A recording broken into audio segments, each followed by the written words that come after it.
Assalamualaikum warahmatullahi wabarakatuh. Pembelajaran kali ini tentang teks eksplanasi.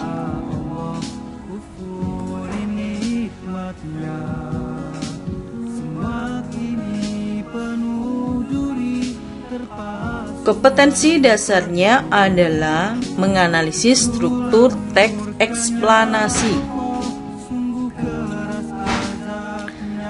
Sebelum kita menganalisis struktur dari teks eksplanasi, terlebih dulu kita pahami tentang teks eksplanasi.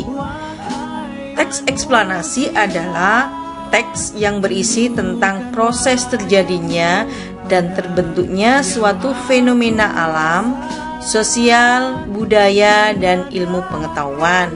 Contohnya pada proses terjadinya pelangi. Teks eksplanasi ini ditulis untuk menjawab pertanyaan bagaimana dan mengapa itu terjadi. Tujuan teks eksplanasi yang pertama menjelaskan fenomena yang terjadi, prosesnya bagaimana. Yang kedua, menjelaskan sebab akibat suatu peristiwa.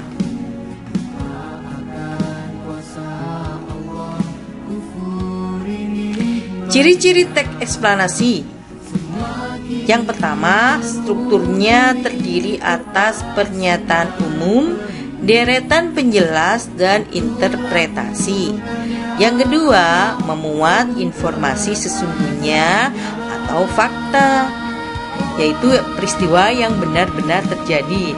Yang ketiga, memuat informasi bersifat keilmuan atau bersifat ilmiah. Yang keempat, menjelaskan suatu kondisi atau fenomena. Struktur teks eksplanasi ada 3. Yang pertama, pernyataan umum.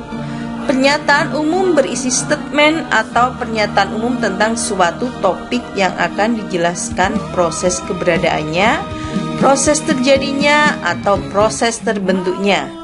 Yang kedua, deretan penjelas, yaitu berisi tentang detail penjelasan proses keberadaannya atau proses terjadinya yang disajikan secara urut atau bertahap dari yang paling awal hingga yang paling akhir. Yang ketiga, interpretasi, yaitu berisi tentang simpulan atau pernyataan tentang topik atau proses yang dijelaskan. Kita coba analisis struktur teks eksplanasi. Kita ambilkan dari fenomena alam, yaitu tentang terjadinya tsunami. Yang pertama, kita cari dulu pernyataan umum. Pernyataan umum dari teks ini adalah disebutkan dari tsunami berasal dari bahasa Jepang dan terdiri dari 2 suku kata, masih menjelaskan tentang tsunami. Yang kedua, tsunami merupakan gelombang laut yang datang secara tiba-tiba dengan kecepatan yang tinggi yang menuju kawasan pantai disebabkan karena aktivitas gunung berapi atau gempa di bawah laut.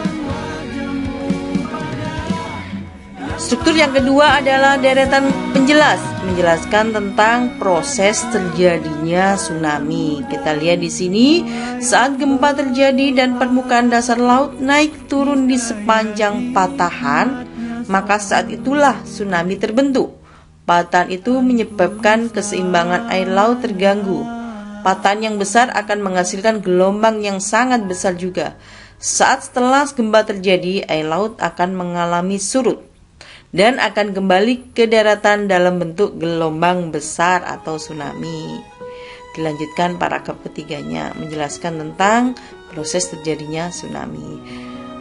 Urutan yang terakhir adalah, struktur terakhir adalah interpretasi, yaitu penutup.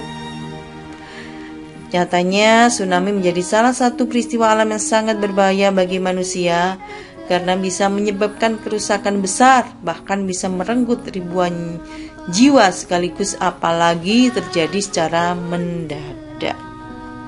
Itu tadi contoh dari analisis struktur teks eksplanasi, yaitu terjadinya tsunami. Terima kasih.